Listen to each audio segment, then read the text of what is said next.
अस्सलामुअलैकुम। मैं आप सब व्यूअर्स, अपने सब सब्सक्राइबर्स और अपने तमाम दोस्तों को अपनी इस वीडियो में वेलकम कहता हूँ। आज की इस वीडियो बनाने का जो सबसे बड़ा मकसद है वो ये है कि पंजाब पब्लिक सर्विस कमीशन ने एक मरतबा फिर लेक्चरर्स की सीट्स जो हैं वो अनाउंस की हैं मुख्तलिफ़ सब्जेक्ट्स में। आज ही उसकी एडवर्टाइजमेंट आई है, तो मैंने सोचा एक मरतबा फिर एक वीडियो बनाई जाए और उसमें लोगों को गाइड किया जाए। मैंने पिछले साल भी एक वीडियो बनाई थी टेस्ट की प्रिपरेशन के हवाले से, चूँकि मेरा सब्जेक्ट बायोलॉजी है, बॉटनी है, तो मैंने उस हवाले से वीडियो बनाई थी कि आपने टेस्ट कैसे प्रिपेयर करना है, कहाँ कहाँ से कौन कौन से सब्जेक्ट्स और कौन कौन से टॉपिक्स हैं उनको आपने अपने लिए उनकी दोहराई करनी है, उनकी प्रिपरेशन करनी है और टेस्ट को अटेम्प्ट करने की भी टिप्स दी थी। फिर और उसके बाद मैंने इंटरव्यू की भी एक वीडियो बनाई थी और माशाल्लाह आप सब लोगों का मैं बहुत बहुत ममनून और मशकूर हूँ कि आप सब लोगों ने उस वीडियो से इस्तिफ़ादा हासिल किया और तकरीबन जो है 9000 के करीब उस वीडियो के व्यूअर्स थे और 9000 में से तकरीबन 400 प्लस लोगों ने मेरे मोबाइल नंबर पे, मेरे फेसबुक आईडी पे, मेरे व्हाट्सएप नंबर पे मुझे डायरेक्टली जो है वो मुझसे रब्ता करने की कोशिश की, क्योंकि मैंने अपनी वीडियो के एंड पे अपना मोबाइल नंबर, अपने व्हाट्सएप, अपना ईमेल एड्रेस, अपना फेसबुक आईडी भी मेंशन किया था। तो जब मैंने टेस्ट की वीडियो दी थी तो टेस्ट के बाद भी लोगों ने मुझसे रब्ता किया उस वीडियो देखने के बाद भी कि हमें फ़र्दर भी हमें गाइड करें, क्योंकि ज़ाहिर है जिस सब्जेक्ट के लिहाज से मैंने वो वीडियो बनाई थी बायोलॉजी या बॉटनी जो है, तो उसमें ज़ाहिर है बहुत सी चीज़ें ऐसी हैं जिनको हर कोई जो है वो उसके लिए जानना चाह रहा था कि ये जो टॉपिक है इसको मैं कैसे याद करूँ, ये जो चीज़ है इसको मैं कैसे जो है वो अगर पेपर में आ जाए तो उसको मैंने कैसे लिखना है। तो फिर अल्हम्दुलिल्लाह जब टेस्ट हो गया तो तकरीबन जो है मेरी उस वीडियो से जिन्होंने इस्तिफ़ादा हासिल किया, तकरीबन जो है वो 150 प्लस लोगों ने मुझसे इंटरव्यू की प्रिपरेशन के लिए भी रब्ता किया, क्योंकि ज़ाहिर है जब टेस्ट के बाद फिर अगला स्टेप इंटरव्यू का होता है। तो जिन्होंने भी मेरे टेस्ट से इस्तिफ़ादा हासिल किया था, जिन्होंने मेरी टिप्स के ज़रिए, मेरी गाइडेंस के ज़रिए टेस्ट में अच्छे मार्क्स हासिल किए, फिर नेक्स्ट उनका इंटरव्यू हुआ, तो उन्होंने फिर इंटरव्यू के लिए भी मुझसे रब्ता किया कि सर हम आपकी वीडियो से हमें बहुत फ़ायदा पहुंचा और अब हमें जो है वो इंटरव्यू की गाइडेंस भी दें। तो फिर मैंने उन्हीं लोगों के लिए स्पेशल फिर इंटरव्यू की वीडियो भी बनाई थी। तो इंटरव्यू के लिए भी मैंने टिप्स दी। तो ज़ाहिर है टेस्ट के व्यूअर ज़्यादा होते हैं, टेस्ट के बाद फिर इंटरव्यू के लिए वही लोग इंटरेस्टेड होते हैं जिनका टेस्ट क्लियर होता है या पीपीएससी की लिस्ट में जिनका नाम आता है। तो इंटरव्यू में भी जिन लोगों को गाइडेंस की ज़रूरत थी मैंने उनको वीडियो बनाई। पर्सनल भी लोगों ने मुझे कॉल्स की, मुझ तक पहुँचे और उन्होंने गाइडेंस ली। तो मैं दिली तौर पर इत्मीनान मुझे मिला है, दिली तौर पर मुझे तसल्ली है, मुझे खुशी है कि जो मेरा मकसद था वीडियो बनाने का वो ये था कि चलो हमने तो अल्लाह का शुक्र है, अल्लाह का फ़ज़ल है, हमने जो मंज़िल हासिल की है पंजाब पब्लिक सर्विस कमीशन का जो टेस्ट इंटरव्यू में हमने जो है वो अच्छा जो परफॉर्म किया है, तो क्यों ना लोगों को भी उसके बारे में गाइड किया जाए।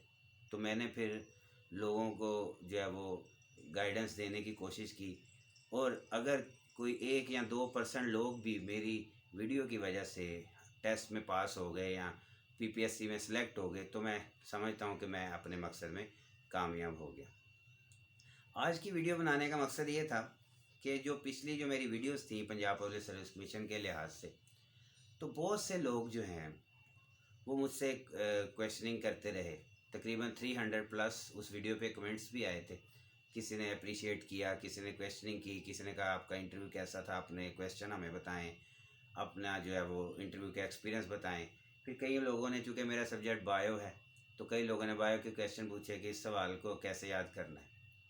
ज़्यादातर जो लोग हैं वो जो क्वेश्चन करते थे वो ये करते थे कि सर जैसे बायो है ना, बायो में जो टेक्सोनॉमी का पोर्शन है तो वो बहुत टफ़ है, सिस्टमेटिक्स।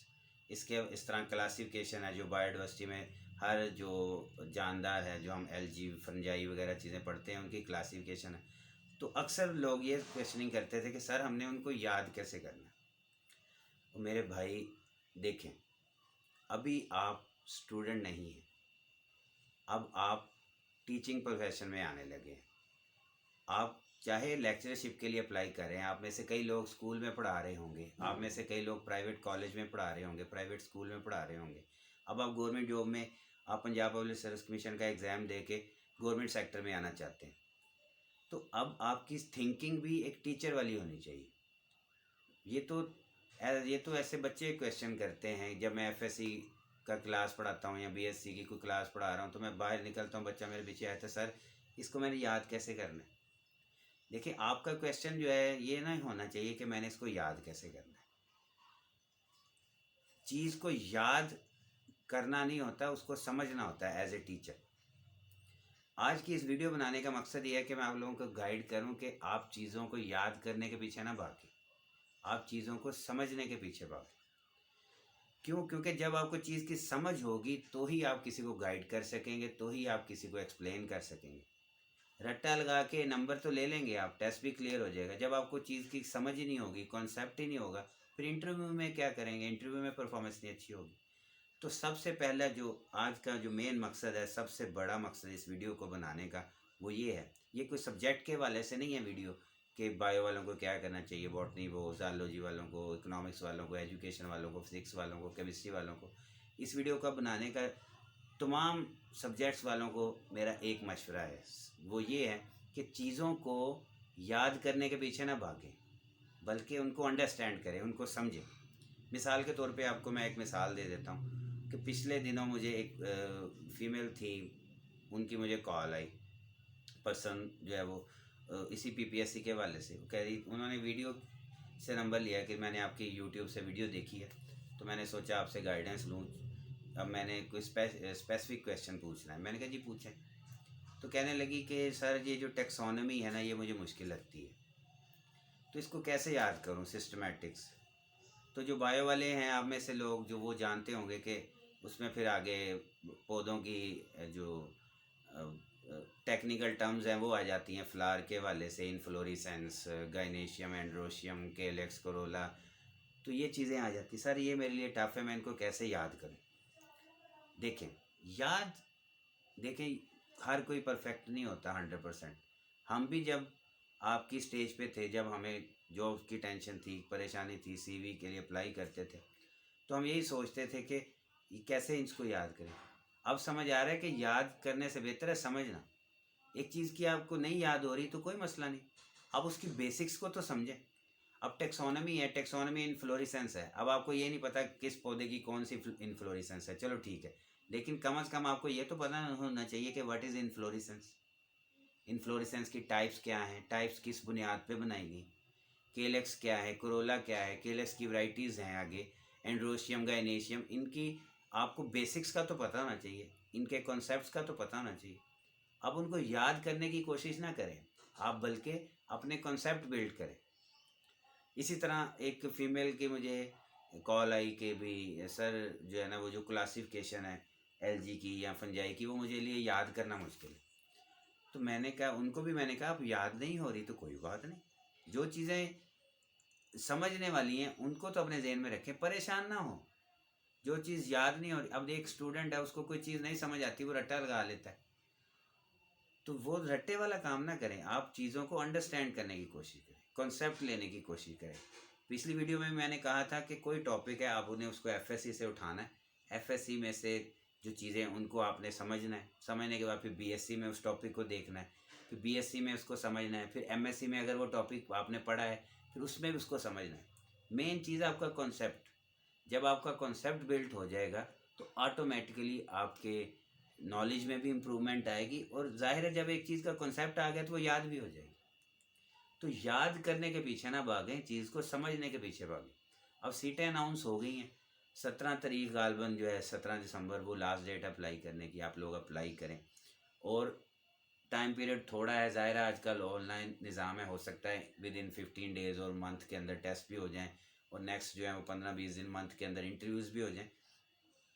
बाकी अल्लाह खैर करे, कोरोना की सिचुएशन दोबारा से ना आ जाए, कोई ये चीज़ें डिले हों, लेकिन जिस तरह फास्ट निज़ाम चल रहा है, अब आपके पास जो समझ लें, आपके पास आज से लेकर टेस्ट तक आपके समझ लें आपके पास 1 मंथ या 1.5 या 2 मंथ हैं, ठीक है।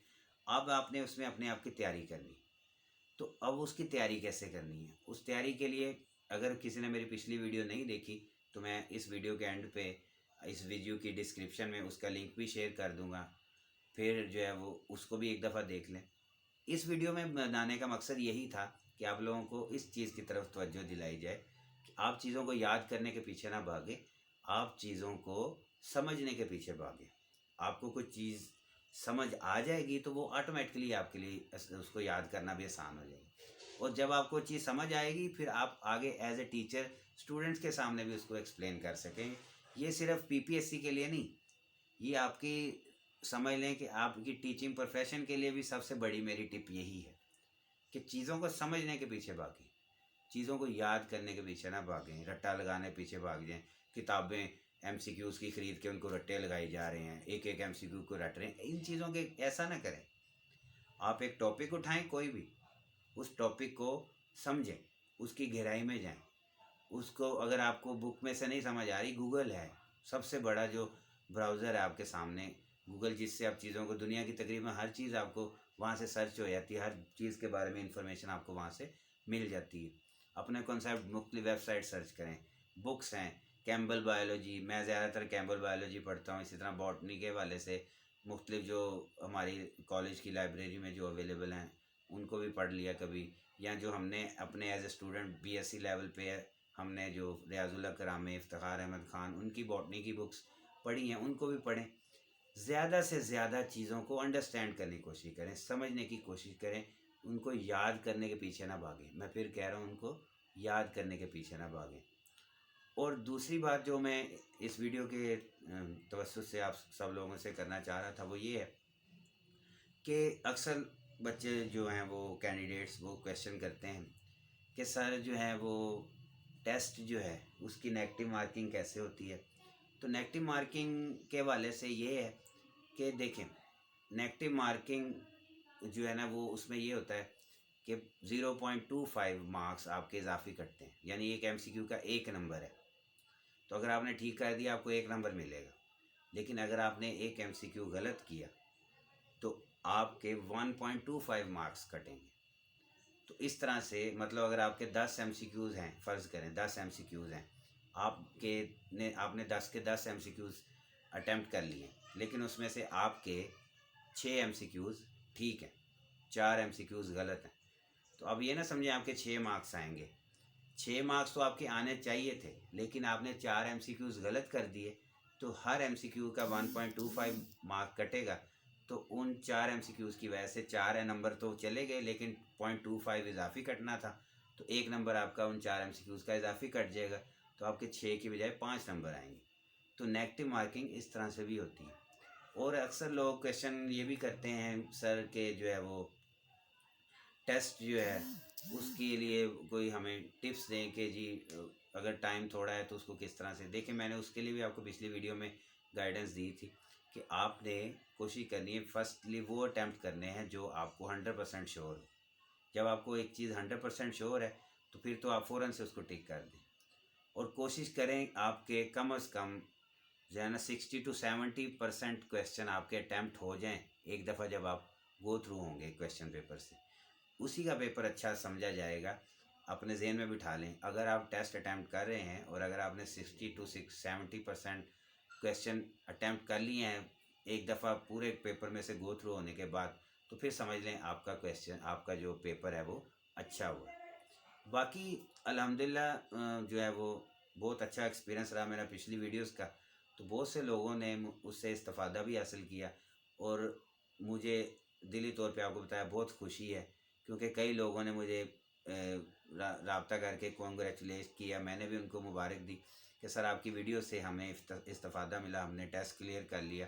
फिर आप यकीन करें कि टेस्ट के बाद इंटरव्यू के लिए जब उन्होंने मुझसे गाइडेंस ली, और 4 से 5 कैंडिडेट्स ऐसे हैं जिन्होंने मुझसे इंटरव्यू के बाद भी जब उनका मेरिट लिस्ट में नाम आ गया तो उन्होंने मुझे तब भी कॉल की कि सर हम बॉटनी में सिलेक्ट हो गए, आपकी बहुत ज़्यादा हमें जो है वो वीडियो से हमें फ़ायदा हुआ। तो मैं तब समझ गया कि चलो हम कामयाब हो गए।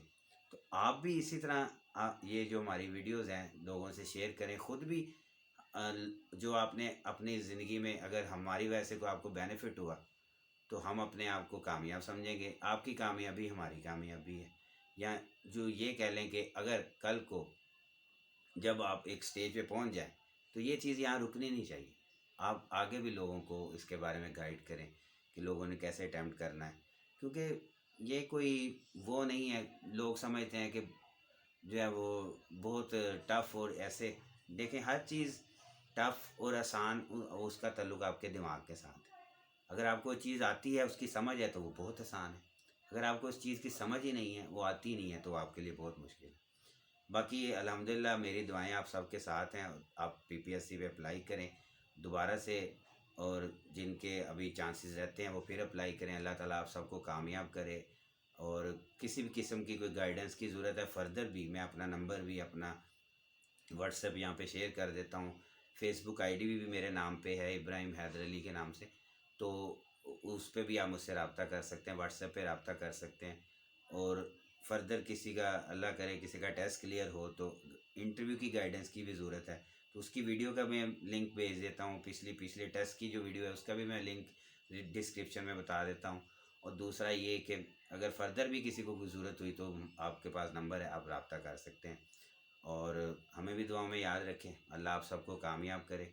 ज़ाहिर है मेन मकसद यही है कि लोगों को बेहतर तरीके से गाइड करें, और वो भी जो उनके दिमाग में, जो भी उनके दिलों में टेंशन्स हैं, जो भी उनके दिलों में ये शक शुबा है कि टेस्ट किस तरह का होता है, किस तरह करना चाहिए, वो इन वीडियोस को देखें। इस वीडियो को भी और जो प्रीवियस है उसको भी देखें दोबारा। अगर जो भी आपके दिल में शक शुबा है, इंशाल्लाह मुझे उम्मीद है कि आप इन वीडियोस के बाद आपको ज़रूर आप रिलैक्स फील करेंगे और आपको एक डायरेक्शन मिल जाएगी कि हमने किस तरह से तैयारी करनी। अल्लाह आप सबको कामयाब करे। हमारी दुआ आपके साथ है। अल्लाह हाफिज़।